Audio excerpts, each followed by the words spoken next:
안녕하세요. 눈 중점 성형 진료를 보고 있는 아이들 성형외과 대표원장 성형외과 전문의 김대희입니다.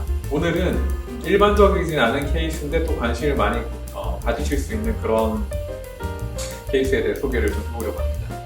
이 케이스 보시면 30대 한 후반 정도 되신 우리 여자 환자분이시고요. 과거에 이제 뭐 쌍꺼풀 이렇게 있었다가 쌍꺼풀 자체도 조금 느슨해졌고, 그 다음에 쌍꺼풀에 비대칭도 좀 있으시고, 그 다음에 눈 뜨는 것도 조금 힘이 빠지면서 대슴칠해지죠.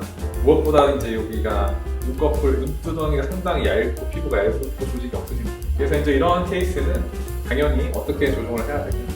이제 우리가 상담을 하는 이유는 특히 재수술인 경우에는 환자가 과거력을 일단 체크하기 위한 목적이 있고요. 내가 현재 갖고 있는 것 중에서 뭘 어떤 식으로 교정하고 싶은지에 대한 니즈를 좀 최대한 정확하게 파악을 해야지 그거에 대한 플랜이 나오는 거고, 최대한 환자분의 만족도를 높일 수가 있기 때문에 상담을 이제 좀 하게 되는 거죠. 그래서 지금 보시면 이쪽은 쌍꺼풀이 조금 비교적 낮고, 이쪽은 쌍꺼풀의 높이 자체가 조금 높습니다. 예전에 짝눈 교정에서 설명드렸지만 이게 전형적으로 쌍꺼풀 높이가 조금 차이가 나서 생기는 짝눈이다, 이렇게 보시면 되겠습니다. 그래서 환자분이 원하는 니즈를 갖다가 잘 교정을 해드리기 위해서 어떤 플랜을 세웠냐.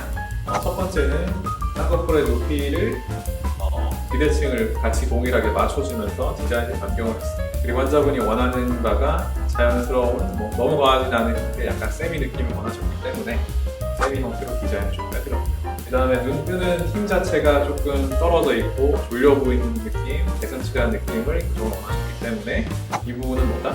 눈매 교정, 이렇게 해서 교정을 좀 해드립니다. 그 다음에 이제 핵심은 여기 눈 꺼진 부분, 이 부분을 좀 이제 보완을 하기를 원하셨기 때문에 눈 위에 꺼진 부분에다가 자가 지방 이식을 미세하게 해드릴 수가 있습니다.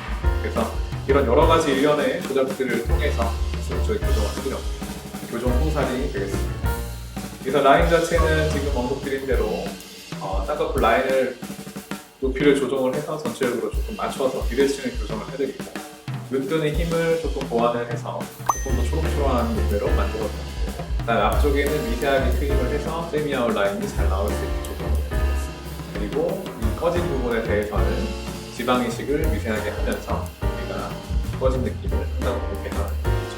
비포랑 애프터를 보시면 명확하게 차이가 보일 수가 있죠. 눈꺼풀 꺼진 부분에 지방 이식을 하는 것은 사실 모두가 하는 케이스는 아니고 일반적인 그런 경우는 아니기 때문에, 방금 보여드린 그런 케이스처럼 이렇게 꺼짐이 많이 생기신 이런 분들의 경우에 쌍꺼풀 라인을 잡고 눈 뜨는 힘을 보강을 해드리더라도 눈꺼풀 꺼짐이 많이 남게 되는 가능성이 큰 그런 케이스에 한해서 이제 눈꺼풀 지방 이식을 함께 진행을 하게 되거든요. 눈꺼풀 자체가 꺼짐이 있으신 분은 특히나 눈꺼풀 피부 자체가 상당히 얇으신 분들이기 때문에 여기다가 지방 이식을 하게 되면은 양을 갖다가 다른 얼굴 부위에 넣듯이 그렇게 과도한 양을 넣었다 이렇게 생각을 하면 눈은 혈관 분포가 생각보다 많이 있는 부위라서 생착이 생각보다 잘 되면서 과생착이 되는 경우가 있어요. 보통 지방 이식을 하게 되면 다른 얼굴 부위의 경우에는 10개를 이식을 하면 한 4, 5개 정도 살아남는 게 일반적이라고 이제 교과서적으로 생각을 하는데, 물론 그것도 개인차가 있고 생활 습관이나 여러 가지 흡연 유무 이런 거에 따라 영향이 있을 수 있지만, 눈꺼풀 같은 경우는 사실은 과생착에 대한 걱정을 안 할 수가 없고, 과생착을 하게 되면 다시 절개로 열어서 모발에서 생착된 부분들을 제거를 해야 되는 여러 가지 번거로움이 있기 때문에 지방 이식을 너무 과하진 않게 진행을 하셔서 조금 모자란 듯이, 이 케이스도 보시면 꺼짐이 볼록한 정도로 다시 교정이 되거나 이런 건 아니에요.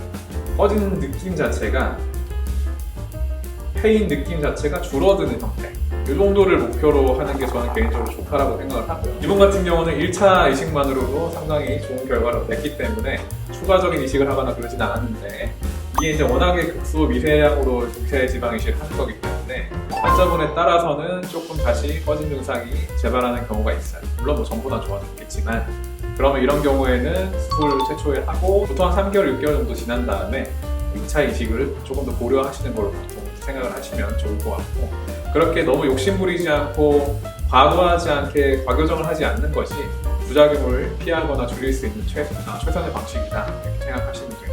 일반적으로 많이 질문하시는 건데, 지방은 어디서 채취를 하냐 이런 거 많이 물어보세요. 그래서 보통은 이것도 병원이나 원장님마다 스타일은 다르신데, 복부에서 채취하시는 경우도 있고 허벅지에서 하시는 분도 있고 이렇게 하는데 저는 개인적으로는 허벅지 중에서도 내측이 조금 더 지방이 곱다, 생착이 좀 잘 된다 이렇게 생각을 하는 편이기 때문에 눈꺼풀에는 뭐 한쪽의 눈꺼풀당 적게 들어갈 때는 0.5, 많이 들어가 정말 많이 들어가면 한 2cc 그 상반이거든요. 그래서 이쪽은 너무 뭐 지방 이식한다고 해서 무서워하시는 말 어감 자체를 또 두려워하시는 어머니들이 계셔서 그럴 필요는 없다. 너무 욕심만 부리지 않으면 그런 걱정은 안 하셔도 된다. 이렇게 말씀을 드릴 수가 있겠습니다. 오늘은 약간 중년 이후에 혹은 좀 젊으신 분이라도 좀 꺼짐이 동반된 케이스에서 어떻게 교정을 하면 좋겠는가에 대한 그런 케이스 사례를 소개해드렸습니다. 이 시간 동안 들어주셔서 감사합니다.